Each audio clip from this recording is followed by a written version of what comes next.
This time after the coffee break, it might be good to have more relaxed, a little bit like a story kind of thing. We have like a half an hour time, and I should be talking about like quite a lot of history. So let's see how it goes. So in this presentation, first I want to talk about myself, of course, because that's what I like to do, and then about Fingersoft, and then 11 years of hill climb racing, so in half an hour, so let's see how it goes. So that's why I decided to squeeze that into 6 highlights along the way from the history, and a little bit small glimpse on what's going to happen next at Fingersoft.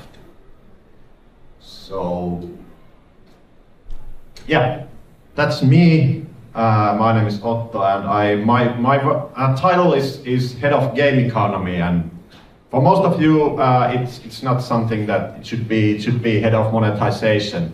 But I will get back to this title later on. But there's some history why it's Head of Game Economy, not Head of Monetization.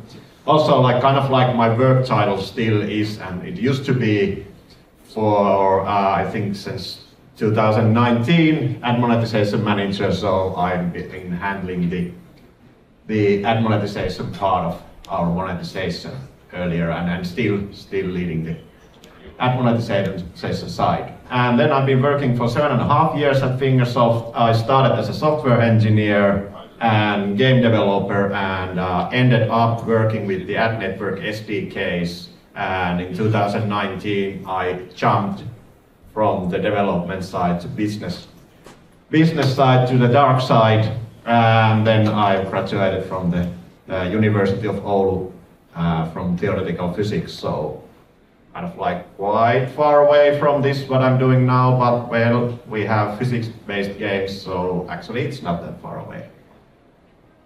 And then about the Fingersoft, so Fingersoft was founded in 2012. The same year actually when the hill climb racing was released, and we have our main office in Oulu. You can see over there on the map in Finland. Oulu is, well, we talk about we are in northern Finland, even though we are in the middle of Finland actually, but everything north from Helsinki is pretty much northern Finland for many, and we are one of the most, like northernmost game companies in the world. And so the Helsinki office is quite small. There's like around 10 people working over there in Helsinki, and a little bit over 100 people working in Oulu. And we also have 20 different nationalities at least, and people have been relocated to Oulu, and people really have been enjoying working over there. So that's quite an achievement. And quite a lot comes from our company culture. That's actually, I put there one, like it's not any marketing slogan. Our PR might not think like that, but it says actually on our webpage also that we are weird but nice. And it means that we might sometimes be a little bit funky and do things on our own way, but we always have good intentions. And that also goes to our partners and kind of like to our business also, that we want to work with people who respect us and we respect others. So that goes like in the 2 directions, and that's been kind of like the value that is going hand in hand with also that we are not searching for the maximum revenue for the next quarter, but we are aiming to be next 10 years at least in the market and develop games. So that has been the core value in Fingersoft, like pretty much since the beginning. And then our games. Hill climb racing was released, as I said, at the same year that Fingersoft was founded, 2012, and we have like almost coming to $2 billion downloads. Actually, a couple of months ago, we got that grade 1B in Play Store for hill climb racing. And then also a new thing also this year released, the Hill Climb Racing Plus. It's not on the list, but that's the Apple Arcade version of the original Hill Climb Racing. Difference in that is that there is no monetization over there in that game, so we have removed all the ads and IAPs from the game. and that means that we had to change the in-game economy to be a little bit more rewarding. Being an interesting project, and it's doing quite nicely. And then Hill Climb Racing 2 released in 2016, a little bit less downloads, but and a little bit less DAU also today still, which is a little bit funny, but on the revenue side. The monetization is much more developed in Hill Climb Racing 2, and that's something that I'm going to talk in those highlights. And then Boom Cards released 21, and that's like, it hasn't been that successful, but the first game that's made with Unity, so kind of like a lot of learnings, and we could try out new things, and the 3D game, so it's been like, for me at least, the learning project for like different monetization methods. For example, we introduced 1.5 years ago in-game ads, or in-play ads, how do you like, in Boom Cards, and it's been an interesting project and been kind of like a testing ground for new things, because you understand that huge games aren't the best ones to start testing new products. But that's pretty much it at the moment.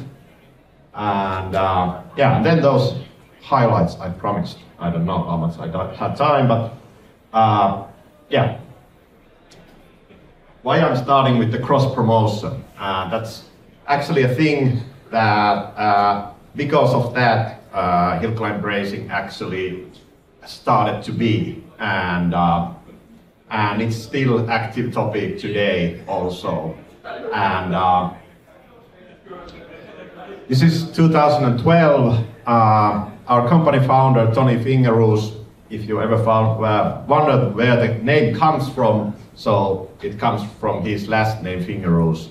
So there isn't that more of a thinking process behind that company name. So he was doing alone this kind of like utility apps, like camera applications and whatnot. There's like a long list of small applications he was doing, and what he did and noticed that he can cross-promote these. He can like get more audience for his applications by cross-promoting them, like between inside the portfolio and between each other. And well, Tony has also been very interested in making games since he was a kid, so he somehow decided and ended up to go to GDC. That's actually his GDC badge over there, the picture, in 2012. And he came back from there and kind of like isolated himself and started doing this so-called Project Bubble Shooter.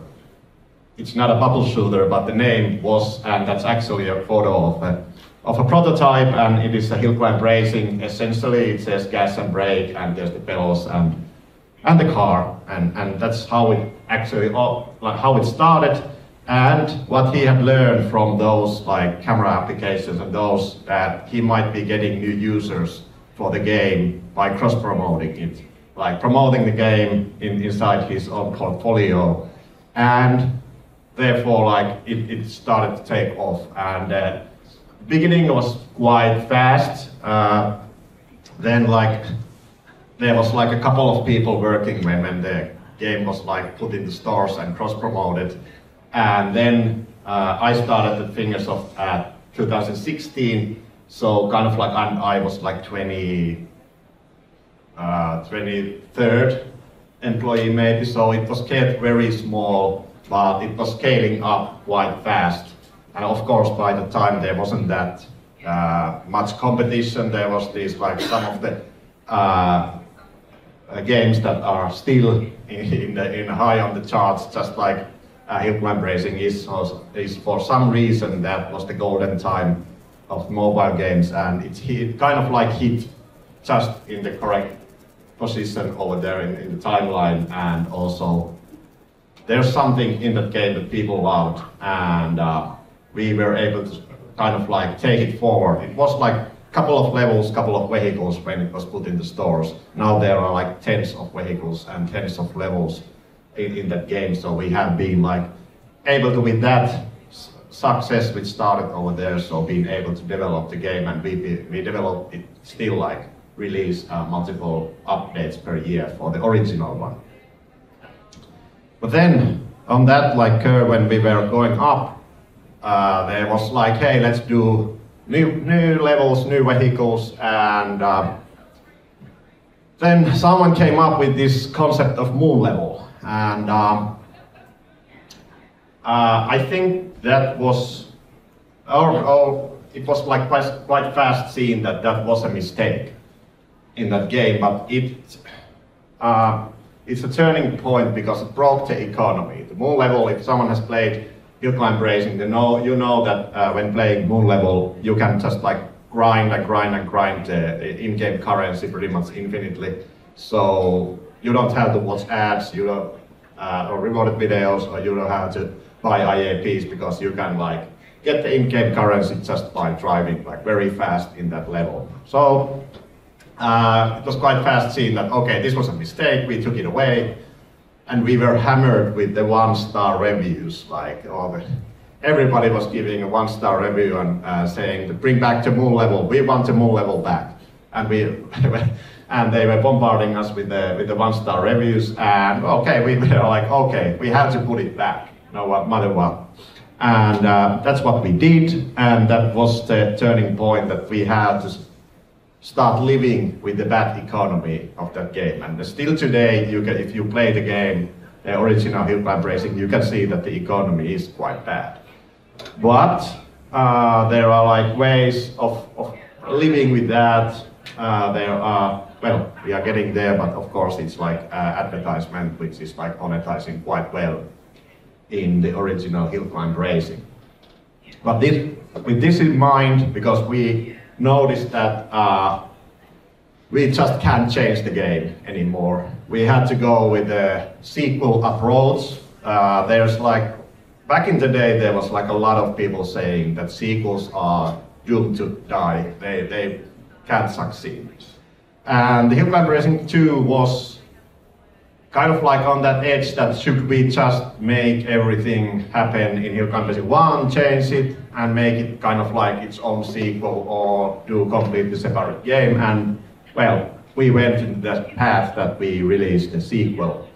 And kind of like what's the biggest difference between these games is that Hill Climb Racing 1 is single player, like adventure game, and Hill Climb Racing 2 is multiplayer. When it was released, it wasn't like people were complaining that, hey, this is not a multiplayer itself, because it was pseudo multiplayer. It was like you were racing against ghosts in a game. But that was surprisingly successful. People still got the feeling of like playing with the hill climb racing physics and everything, and then on the other hand, we're competing against someone at least. And the ghosts were quite intelligent way of getting around that we didn't have 2016 that good like real-time multiplayer features that could be used in the game. And of course, when you have social features like this, so the monetization is completely different. People are more competitive, they are buying more IAPs. And since there was no moon level in the game back in the day, actually we have added the moon level there by the it was like for years like the biggest demand for the game, that please bring us the moon level to Hill Climb Racing 2. We added there, but of course we nerfed the kind of like how much coins you can and currency you can get from the game. And actually it's with some special tickets, which is like a little bit like a special occasion when there is the moon level available. So that's kind of like, in a nutshell, the biggest difference. The kind of like the basic gameplay is the same. You are driving different vehicles and the physics is fun. For some reason, it's very addictive. And then when we noticed that we had to take this forward to somewhere, and it's like, well, we had to emphasize the social features, and kind of like the live options started taking off by the time when, a little bit after the game was released. We once again did this so that the game was very bare bones when we released it. There was no live option, there was like kind of, there was shop, there was the cup races, there was adventure. That's pretty much it in Hill Climb Racing 2. And we started building on top of that because it was still successful without anything else. It was like carrying itself quite well. Actually, by the way, all the graphics you are seeing over there, they are from the hill climb racing lore. That's kind of like we have been building the whole story of Climb Canyon for I think 2 years now, and all the graphics over there are from that kind of like guidebook, and this is kind of like helping for all our developers to like come up with new ideas, kind of like with this. For example, these kind of pictures. This is one of my favorites, and there's the moon also. This is kind of like big part of the whole story of the Climb Canyon, which is the place where hill climb racing happens. So, getting back to the live ops, that this was like a big change.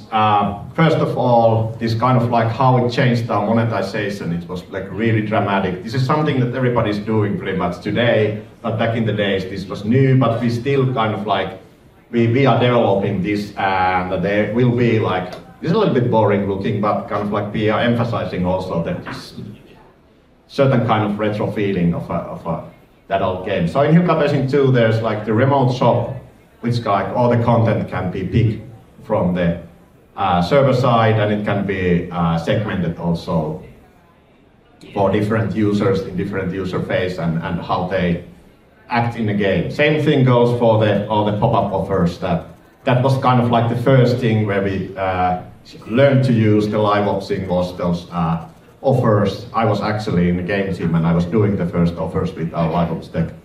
So, but back in the days they were single offers, and then we started doing segmenting, and one reason for dual offers is the segmentation reason. So you know which one the user is picking and so on. And then on the bottom over there, that's kind of like double segmentation, because we mixed the first segmentation of the user behavior, buying behavior and behaving in the game, what are the favorite vehicles and so on, and our ad monetization, kind of like the purchase prediction. And then we came up with this idea of a kind of like, it's actually a triple offer, but only if there's a prediction that the user is not buying, so they will see also the rewarded video option. It's not optimal because advertisement also always requires volume, but kind of like if someone is not buying, so let's make at least something. And that's been the engagement of that kind of offer has been like quite good. And we have been changing now that it's more and more visible for those who are predicted to not purchase in the game. So, and then this kind of like the engagement part of live ops is so also something that everybody's doing really hard now, and kind of like we are way behind with our current tech. We are developing it, of course, but the different kind of events, we started with we call it public event, but it's kind of like a single player event. And then we had the team event, which was kind of like the biggest social feature we had done for hill climb racing ever by the time, and that's kind of like for the end game and for the hardcore users, the place where all the kind of like monetization happens for them, because they are competing against each other, and they really are grinding for the maximized vehicles and so on. So that's kind of like, you can talk about like only offering things, but you also have to talk about the engagement around it, because you have to have those reasons for users to buy something in a game, and that's pretty much at least where it happens. And then my favorite part, therefore the heart over there, the ads.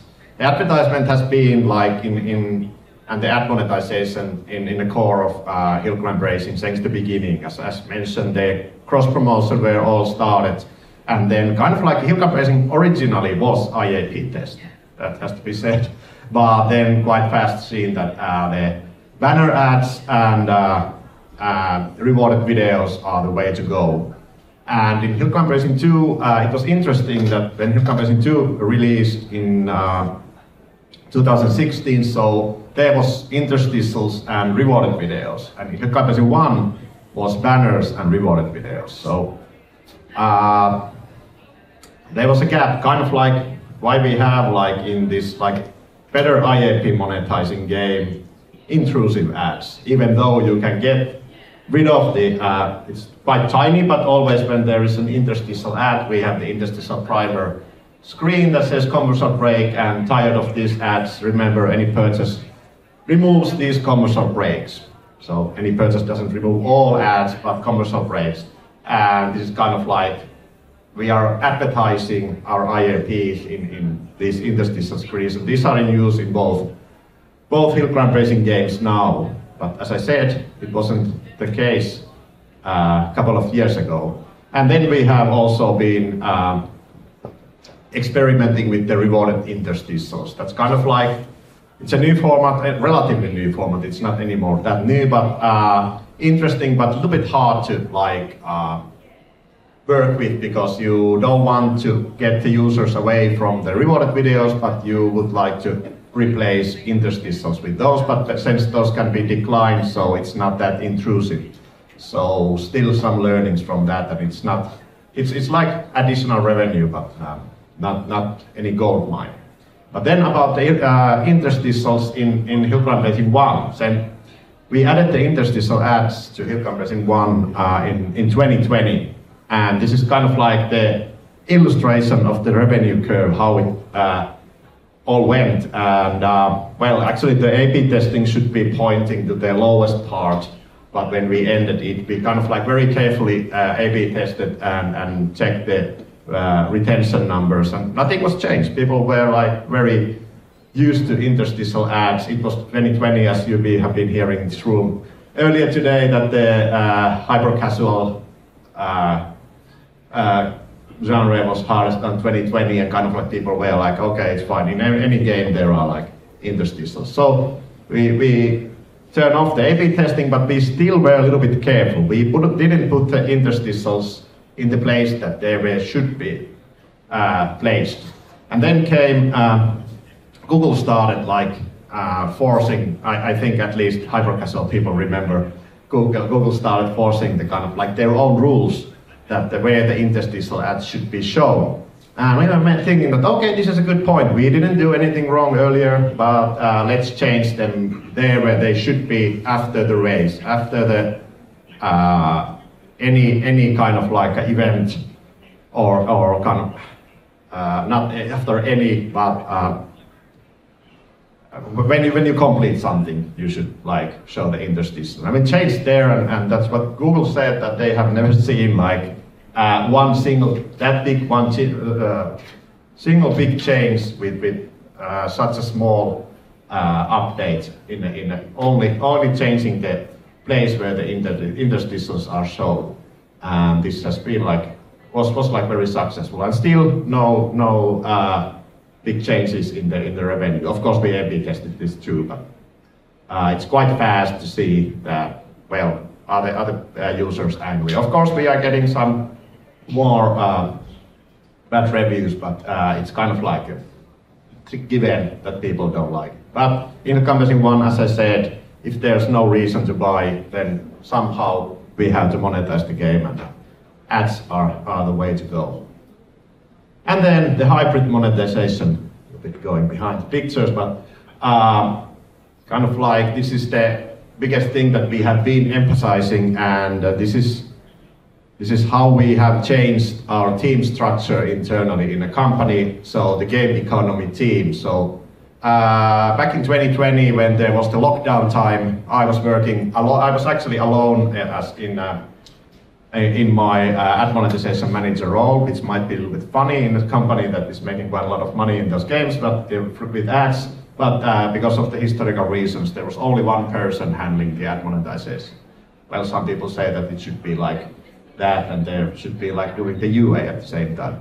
Well, but I was 2020 sitting in a lockdown next to our kitchen table and working, doing the SDK work. Then I was doing the external communication, and I was doing the ad setup management at the same time.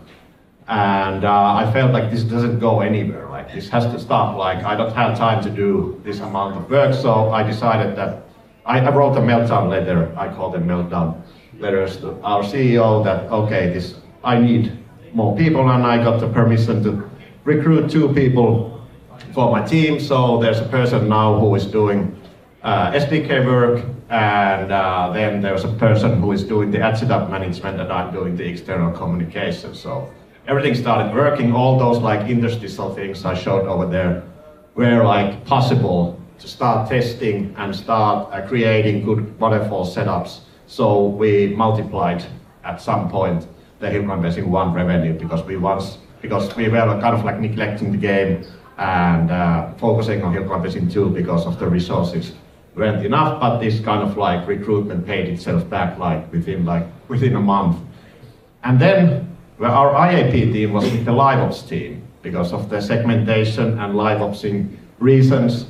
And the IAP team was called Monetisation team, and our team was called Ad Monetisation team. So we had to come up with a new team name, and it was called Game Economy team because monetization was reserved up for IAPs.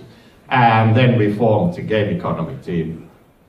And now we are having the whole monetization, designing and everything within one team, so that it doesn't need anymore that there's one person doing the SDK works for ads, and there doesn't have to be one person who is doing the ad setup management, but they can also manage the IAP setups and create the IAPs and so on. So a lot of also knowledge sharing, because it's very dangerous to have like one person like me, for example, is taking care of like a big chunk of the company revenue. So this is also like the sharing internally the knowledge, so reason behind this. And then those were the highlights, and a couple of words of what next.